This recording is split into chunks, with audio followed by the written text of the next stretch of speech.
podcast a little bit better. In today's video, we are going to be doing a whisper ramble. I feel like it's been a minute since we've had the chance to just sit back and chat about how your life's been, how my life's been, and just catch up a little bit. I'm also recording this on my iPhone as opposed to my camera in the fancy mic. I never use a fancy mic. It's going to be a little bit more of a lo-fi video, so hopefully you guys still enjoy the whispers. And if that sounds good to you, please be sure to sit back, relax, grab a snack. Feel free to play this in the background while you study, game, sleep, or whatever you enjoy doing while listening to ASMR. Alright, let's get into it. So, I've been a little bit sick the past 2 days, so I apologize if I'm breathing a little bit heavier than usual, but hopefully we can get past that. But I want to open up this video by first asking you guys, how's your mental health doing right now? I know it can be a pretty weird time with summer ending and school starting up again. A whole lot of back to school jitters, but I think for most people, in the US at least, we should be kind of easing into the school year now and getting into the monotony of the week-to-week school life. Do you enjoy your classes so far if you're still in school? Do you have a favorite teacher? Do you have a favorite subject? Is there a cute new girl or guy that you've had your eyes on since the start of the new year? I feel like that was always one of the most exciting things when I was in high school, is seeing if the girl that I was into was still at the school. Hopefully she was, or if there were some new prospects, even though I would never talk to any of them because I was too big of a baby. But let me know if you guys are enjoying your new school year so far. Personally, this is my first year not being a student. I graduated back in the spring. I went to the University of Florida. My diploma's right there, which is why I'm pointing at it. It's kind of a weird feeling because, say what you want about the modern education system. I mean, there's absolutely some massive flaws in it, and I don't agree with everything about it, but I don't want to get political or anything, but there's two things that you can't deny about the modern education system, or I guess just the institution of school as a whole, is that it offers both community and some form of purpose.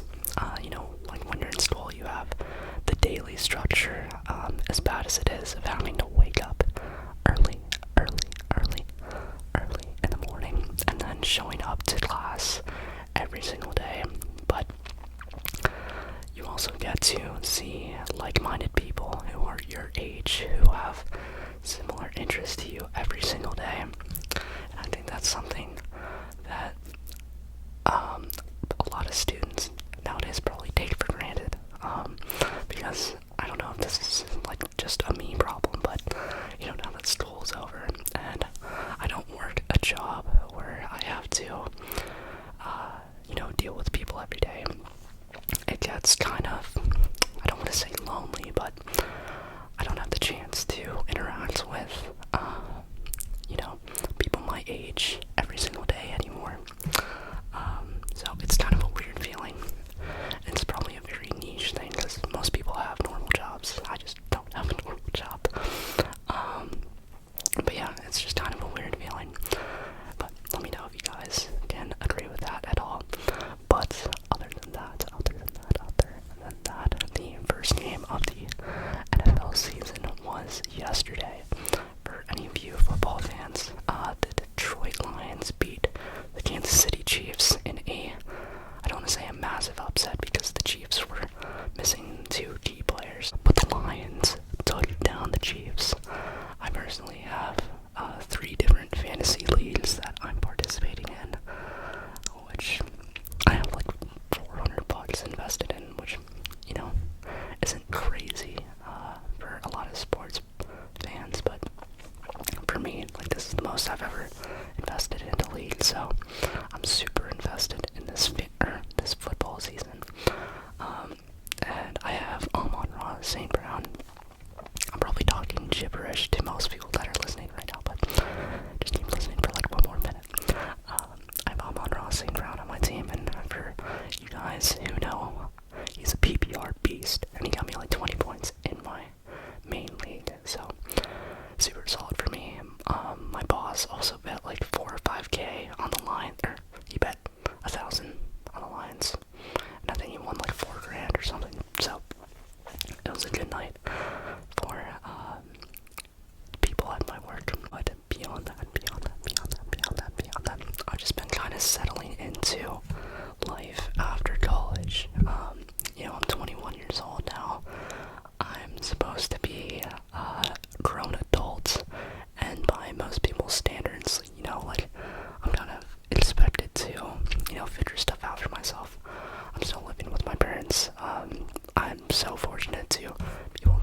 situation where I have a great roof over my head and loving parents that can take care of me.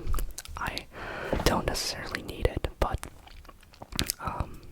I'm just in a very fortunate situation, and I have a solid job right now, and everything I do on this channel is absolutely for passion. I actually kind of like lose money on this channel because I pay my editor pretty much more than each video makes. I just like uploading these videos and talking to you guys, really, and I hope that I'm helping you guys out by doing so. But yeah, that was way off topic. Yeah, I've just been settling into life. A lot of my friends went back to college and went to finish off their last years of school, and now I'm just trying to get in the groove and keep grinding and setting up new businesses and keep grinding in my current job. I'm really at a stage in my life where I'm really motivated to just build. I really want to be a millionaire by 30, and I think that I can do it before then. That's a mindset you gotta have. But I also just recently bought a car. I want to make a video about it. If so, if you guys follow me on Instagram, you probably saw it. It's a 2020 Nissan Maxima Platinum Reserve. It's got insane interior. It's got Bermuda leather seats or something like that, and I'm so happy with it. I've been driving a beat up 2013 Nissan Altima for the past 5 years, and I thought it was about time for an upgrade. I'll try to put like a picture of it somewhere up here. And I do want to make a video about that. Let me know if you guys want to see a video about that. In other news, I've been playing a good bit of Starfield recently. It's a new game from Bethesda. If you guys are Fallout fans or Skyrim fans, it's their first new franchise in over 25 years, I think. I've played, I don't want to say a lot of Starfield, but I put in about like 4 or 5 hours, which really isn't a lot. And I've had a pretty good time playing it so far. The graphics are absolutely insane. I play on the PC, but there are like a lot of problems, at least for me, with like stuttering. The game like just freezes randomly for no reason, which has made it kind of a rough experience trying to get into. But so far the missions are better than most Bethesda games that I've played, and I've only played like 3 or 4 missions, so I'm really excited. I've heard a lot of good things about it. I've heard a lot of bad things about it, but people are gonna hate, so what can you do? Beyond that, I've just been playing a ton of Rocket League. Let me know if you guys enjoy Rocket League at all. I'm currently a champ 1, which is so sad for me. It's because it's the start of a new season. I finished last season as a champ 3 Division 2. I really wanted to get to Grand Champ because I've never done the Grand Champion title, but what can you do? I also had a small little stint where I was planning on moving out of where I'm currently staying and moving back to my college town where I just graduated in the spring, just for the next few months, because my company, I'm not going to dive too deep into it, but my company has given me the option to move states next year, and I saw that as an opportunity to spend these 4 months in wherever I want to be. And really, in my mind, there's only 2 options, which is A, staying here, or B, going back to my college town, just for the football season, just being there for all the football games and having fun. And I went down there last week, and I kind of to the conclusion that, I don't need to, move down there and spend $1,200 a month on rent, plus, utilities, all that other stuff just for 4 months. When I can just come down there every couple weeks and go see the games and have just as much fun. I did end up touring some apartments down there, and some of them were nice, and some of them weren't so nice. But all the people that I met down there were super kind, and I actually do have one story that came out of this, and I doubt that they'll watch this video. There's no way they'll find it. But I was posting, or I made a post on Facebook Marketplace that I was looking for potential roommates or a potential place to stay in the area. And there's this one girl who swiped up on it, sent me a message, and asked me if I wanted to stay at a townhouse with potentially 4 other girls, not a single other dude. And I was like, most likely not, but I'm open to it. I'd love to hear more details. Then she texts me back. I feel like I ghosted her because I got a whole bunch of other messages from other people, and I was just super busy. And then come 2 days later, when I go down to Gainesville, which is the town I'm talking about, and I went out with one of my homies, my old roommate that I was staying with when I graduated, and we had just been bar hopping. We were feeling pretty solid, leaving one bar, going to the next poppin' one, and we were talking to other people in line, and then we get in there, and the people we were talking to flow into the bar, and it's just me and my homie. And we walk in, and I immediately just feel stares at me, and that's not normal. There was just a group of 4 girls that were just dead staring at me as soon as I'm watching. I was like, what the hell's going on? And I tried to kind of ignore it, just start dancing a little bit, seeing what's going on in the bar. And then me and my homie, we go to grab a drink. As I'm walking to the bar, these girls come to intercept me. I go to the bar, I grab a drink, I call for the bartender, and then this girl just I don't really remember how she initiated the conversation, but she either grabbed my arm or she tapped on me. I'm probably exaggerating it, but she tapped on me, and it was so loud in there, and I was kind of sauced. I don't remember exactly what she said, but I think she said something that I didn't understand. Then she said something again I didn't understand, and then I kind of turned away. Then she tapped on me again, and then she showed me her phone, and on her phone she's pulling up a group chat, some random group chat, and she starts sliding through the group chat, and eventually it comes up to this one message sent by some girl, and it's a screenshot of my Instagram account. I'm like, what the heck is going on here? And then things started clicking in my head, because after I saw this girl, I looked at the other one, and I was like, I've seen you before, because this other girl that was in the group had followed me on Instagram earlier that day for whatever reason, and I was so confused why that girl had followed me, but I didn't think anything of it until we went out, and then I started putting the pieces together. This girl that had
experienced a little bit more, talked to some people, got out of there, and I went to bed decently early and drove back home the next day. And that drive back home after having a solid 2-3 nights out, I drove down there Thursday, we went out Thursday, recovered Friday, went out Saturday, and then I drove back Sunday. It kind of made me realize, like, I can still have these weekends, and I don't have to live over there. It was kind of like a good drive home, But yeah, that was an interesting story. But the first UF football game is actually, I'm recording this at like midnight, so technically it's today. We're playing like McNeese, which is some really small school. It should be like a layup for the Gators, but after watching the first game of the season, I don't know if anything is a layup. But I decided not to go to this game because I'm going to next weekend's game, which is going to be against Tennessee, which is going to be a tough game. I don't have high hopes for us, but I do have some friends that will be coming for that game, so I'd rather be at that one than some random team. McNeese, like, who is McNeese? Who the heck knows them? But yeah, super excited for that. I'll probably try to record some videos before I head out there because that'll be like a 3-day bender. But yeah, that's honestly really all I have to talk about today. Again, I just want to ask you guys to make sure that you're paying attention to your mental health. We all go through rough patches. I personally went through a pretty rough one a couple weeks ago, but I came out of it. I'm feeling great, and it just gives you perspective, looking back at every, depressing or anxious moment in your life, the lowest times that you've ever had, no matter how bad they got, they all eventually got better. No matter what, if you're still here, you're still fighting, and you still have the chance to be happy again. No matter how sad you might feel right now, you can't have the highs, you can't have the good times without the lows, you can't have the peaks without the valleys. That's what I'm trying to say. But hopefully you guys are taking care of yourself. I really love you guys. So yeah, I'm gonna end this video here. If this video helped you relax, tingle, or fall asleep, please be sure to drop a like as well as subscribe. It really helps my channel out and pushes it to more people such as yourself. As always, I hope you have a great rest of your day.